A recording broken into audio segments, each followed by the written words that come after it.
प्रिय आत्मन, तपाईभित्रको परमात्मालाई नमन, मेरो नमन स्वीकार गर्नुहोस्। स्वागत गर्दछु, अभिनन्दन गर्दछु सिर्फ तपाईलाई कार्यक्रम जागरणमा। अझ एउटा प्रश्न सबैलाई काम लाग्दो प्रश्न हो, दाजु केही बन्ने आशामा जिन्दगीमा अल्झिरहे, केही बन्न सकिन, केही गर्न सकिन, धन कमाउन सकिन, घर बनाउन सकिन, संगीतमा डुब्न सकिन, विद्वान बन्न सकिन, साँच्चै भन्ने हो भने बाँच्नै जानिन। कार्यक्रम जागरणले अलिकति राहत दिएको छ। म के गरौँ? एउटा साधकको प्रश्न हो। प्रिय साधक, जीवनको उल्झन एउटै मात्र छ। त्यो के हो भने केही बन्ने आशा अनि महत्वाकांक्षा। यही आशाले मानिसलाई अल्झाइराख्छ। तपाईँ जस्तो हुनुहुन्छ, जे हुनुहुन्छ, त्यसैलाई परम विकास गर्नुहोस् न। आफ्नो स्वभावलाई विकासको शिखरमा पुर्याउनुहोस् न। अरू हात्ती चढ्दा आफू धुरी चढ्ने जुन परम्परा हो, गलत हो त्यो। हामी देखा सिकीमा बाँचेका छौँ। अरूले जे गर्छन् त्यही गर्नुपर्छ हामीलाई। अरू जस्तो बन्न खोज्छौँ हामी, अनि उल्झनमा फस्छौँ। अन्यथाको चाहनै दुःखको कारण हो। अन्यथाको चेष्टामा चिन्ता, विषाद, सन्तापले घेर्दछ हामीलाई। यही चेष्टामा दुश्चक्रमा फस्दै जान्छौँ हामी। आफ्नै हातले नयाँ भुमरी उत्पन्न गर्छौँ अनि त्यसैमा डुब्दै उत्रदै तपाईको जिन्दगी एउटा लामो सपनाको सिलसिला बन्दछ। गुलाबको फूलले कमल बन्न चाह्यो भने त्यो फूल विचित्र हुन्छ, पागल हुन्छ। चम्पा यदि चमेली बन्न चाह्यो भने चम्पालाई रोगी हुनु निश्चित छ। सन्यासी को हो? सन्यासी त्यो हो जो तथातामा बाँच्दछ। भगवान बुद्धलाई तथागत किन भनेको? किनकि बुद्ध तथातामा जिउनुहुन्थ्यो। तथाता के हो? तथाता भनेको समग्र रूपेण आफूलाई स्वीकार गर्नु, आफूलाई अंगीकार गर्नु। तर मजबुरीबाट स्वीकार चाहिँ होइन नि। हारेको मनस्थितिबाट, पराजयबाट सान्त्वनाका लागि स्वीकार गर्ने जुन कुरा हो, त्यो चाहिँ गलत हो। यदि त्यसो गरियो भने त्यो स्वीकार भाव, त्यो तथाता झुट्टो हुन्छ, गलत हुन्छ। त्यसले कहीँ पुर्याउँदैन। तथातामा कसरी हुने, कसरी स्वीकार भावमा बाँच्ने भन्दा बुझेर, बोधपूर्वक, समझपूर्वक, ध्यानपूर्वक यस सत्यलाई अनुभूति गरेर कि गुलाफ हो, गुलाफ भएर सुन्दर छ, अप्रतिम छ, बन्नु परेको छैन कमल जस्तो। सारा पृथ्वीभरि कमल नै कमल भयो भने पृथ्वीको सौन्दर्य हराउनेछ। सारा पृथ्वीका मनुष्य बाँसुरी वादक कृष्ण झैं भए भने, धनुर्धारी राम जस्ता भए भने, कृष्ण लीला, रामलीला कसले हेर्ने मञ्चमा? जीवनमा विविधता छ, त्यही विविधतामा अपूर्व सौन्दर्य, अद्भुत प्रसाद वर्षन्छ। त्यसकारण परमात्मा एउटै खालको दुई व्यक्ति कहिल्यै पैदा गर्दैनन्। तपाईँ भन्नुहोला, जुम्ल्या के हो त?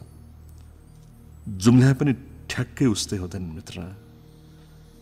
देवघाट नारायणको बगरमा राम्रा ढुङ्गाहरू फेला पर्दछन्। कतिपय ढुङ्गाहरू उस्तै देखिन्छन्, तर ठ्याक्कै उस्तै चाहिँ हुँदैनन्। एउटा रुखको दुईटा पात ठ्याक्कै हुबहु उस्तै हुन सक्दैनन्। सदियौंदेखि हामीलाई उल्टो कुरा सिकाइएको छ। मनुष्य जातिको सारा आधारशिला गलत छन्, भ्रान्त छन्, किनकि त्यसमा महत्वाकांक्षाको विष मिसिएको छ। प्रत्येक बच्चालाई उसको अभिभावकले भन्दछ, कि केही बना केही गरेर देखाउनु पर्दछ। त्यसै मर्लास्ने मर्नुहुन्न, 2 दिनको जिन्दगी यश कमाउनु पर्छ, नाम पद प्रतिष्ठा कमाउनु पर्दछ। इतिहासको पन्नामा आफ्नो नाम सुनौलो अक्षरले लेखाउनु पर्दछ, आफ्नो स्मृतिको चिन्ह छाडेर जानुपर्छ। तर मित्र, समयको बलौटे बगरमा स्मृतिको चिन्ह कतिन्जेल टिक्छ। लो भनौँ, इतिहासको पन्नामा कालो अक्षरले लेख्यो केही कुरा अथवा सुनौलो अक्षरले लेख्यो केही कुरा, के फरक पर्छ? अहिलेकै विषादपूर्ण चिन्ताग्रस्त अवस्थामा हामी समाप्त भएर गयौँ भने त्यो पन्नामा लेखिएको नामले के गर्छ? सिकन्दरले आफ्नो पुरा जिन्दगी विश्वविजयी बन्नमा लगायो। उसको नाम इतिहासको पन्नामा लेखियो, तर उसको जिन्दगी त त्यत्तिकै मिठिएर गयो नि। अमृत वर्षन सक्थ्यो जीवनमा, त्यो त चुक्यो नि। सन्तोषको फूल फक्रन सक्थ्यो जीवनमा, त्यो त छुट्यो नि। तृप्तिको नृत्य उठ्न सक्थ्यो जीवनमा, त्यो त चुक्यो नि। जीवन छैन्जेल दौडै गर्यो, हस्याङ फस्याङ गर्यो। इतिहासको पन्नामा नाम त लेखियो, तर के गर्यो त्यो नाम? चाट्नु? अतृप्त भएर समाप्त भएर गएपछि इतिहासमा लेखेको नामले तृप्ति दिन्छ? त्यसकारण प्रिय साधक मित्र, तपाईँ भन्नुहुन्छ केही बन्न सकेन, केही गर्न सकेन, धन कमाउन सकेन, घर बनाउन सकेन, सङ्गीतमा डुब्न सकेन, विद्वान बन्न सकेन। तपाईँको पत्र अनुसार तपाईँ एउटा व्यापारी हुनुहुँदो रहेछ, किराना दोकान पनि रहेछ, गाई पालेको छु भन्नुहुन्छ, मिल पनि छ, पिसियो पनि छ घरमा भन्नुहुन्छ। के खोजेको अरू तपाईँले? मलाई लाग्छ परमको उपलब्धि खोजेको हो तपाईँले। त्यो बिना तृप्ति सम्भव छैन। तपाईँ केही हुनुहुन्छ, आफ्नो अस्तित्वलाई स्वीकार गर्नुहोस्, अङ्गीकार गर्नुहोस् आफूलाई। त्यसबाट आविष्कृत हुन सक्नुहुन्छ तपाईँ। जसलाई हामी अस्वीकार गर्दछौँ त्यसलाई उपेक्षा गर्छौँ, हेर्न पनि मन लाग्दैन त्योतिर।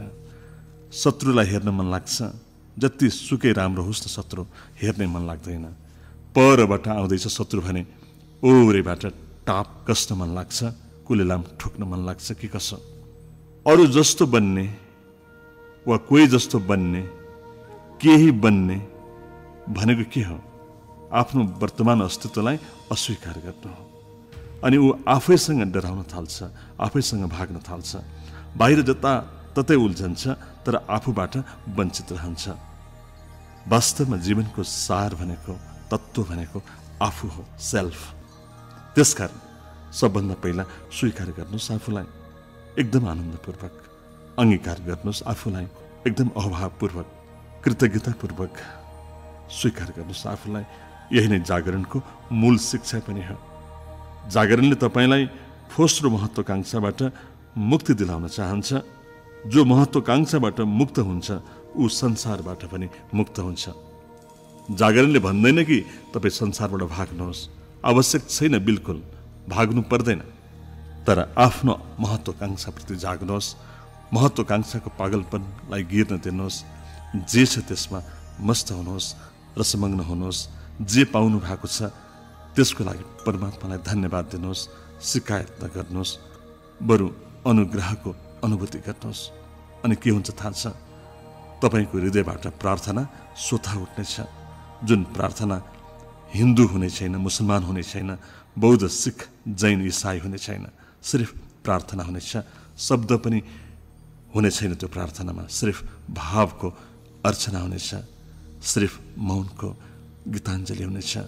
चुपचाप शिर निहुरिनेछ, विराट अस्तित्वप्रति शिर झुक्नेछ। किनकि त्यो अस्तित्वले, त्यो परमात्माले हामीलाई जे दिएको छ, कि हामी त्यसको लागि अधिकारी छौँ, पात्र छौँ, त्यही पनि पाएका छौँ। कृतज्ञ रहनुहोस्, मस्त रहनुहोस्, आनन्दित रहनुहोस्, अभावले मस्त हुनुहोस्। अन्तिम प्रसङ्ग, जिससको एउटा प्रसिद्ध कहानी, प्यारो कहानी तर छोटो कहानी, सरल कहानी, सार्थक तर दूरगामी अर्थ बोकेको कहानीले भन्छ, एउटा बगैँचामा लटरम्म अङ्गुर पाकेछ, तुरुन्त टिपेन भने कुहिन सक्ने अवस्थामा पुगेछ। अङ्गुर बगैँचाको मालिकले बिहान श्रमिक बोलायो अङ्गुर टिप्नको लागि, तर श्रमिक थोरै थिए भ्याएनन्। दिउँसो अरू केही श्रमिक बोलायो, तिनीहरूले पनि टिपी भ्याएनन्।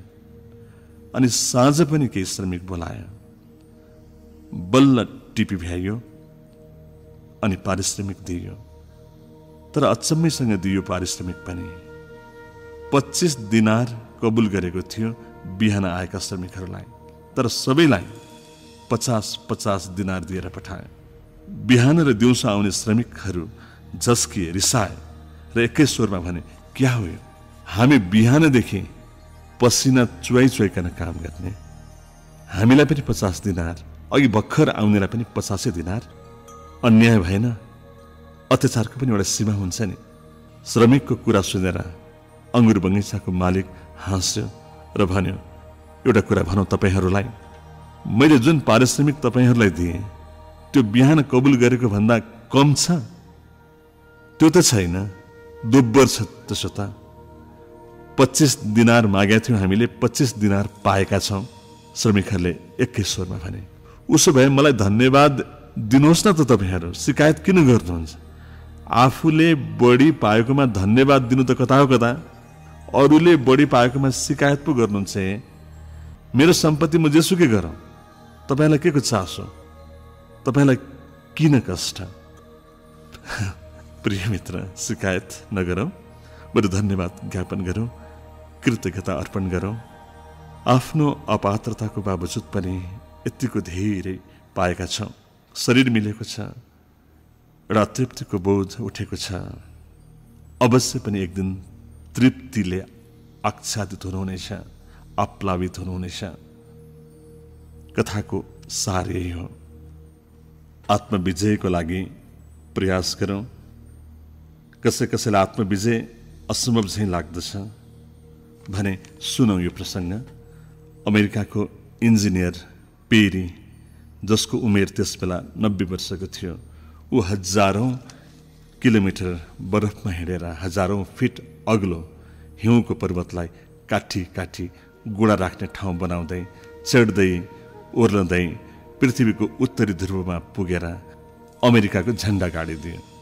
भने मानिसले चाह्यो भने के गर्न सक्दैन, बस अलिकति सङ्कल्प शक्तिको आवश्यकता पर्दछ। पेरीले जुन साहसिक कार्य गर्यो त्यो आत्मकल्याणको कार्य त बिल्कुल होइन। न अमेरिकालाई उसको त्यो असीम दुःखबाट कुनै लाभ भयो, केवल इतिहासमा उसको नाम रह्यो। मैले अघि नै भने, इतिहासमा रहेको नामले के गर्नु अतृप्त आत्मालाई। मानिस यति दुरूह कठिन कार्य त गर्न सक्छ आफ्नो नामको लागि भने बुढेसकालको अवस्थामा पनि आफ्नो मनमाथि विजय प्राप्त गर्न कुन ठुलो कुरा हो। हामी किन गर्न सक्दैनौँ? हामी जे पनि गर्न सक्छौँ, बस अलिकति आत्मविश्वासको आवश्यकता छ। आजलाई यति नै। प्रिय मित्र, आज एउटा साधक मित्रको प्रश्नमाथि हामी छलफल गर्दैथ्यौँ। तपाईँको आज शुभ रहोस् भन्ने कामनाको साथ आजको लागि कार्यक्रम जागरणबाट आत्मीय कृष्णसँगै यो विनोद शर्मालाई बिदा दिनुहोस्। बिदा पाऊँ। प्रणाम।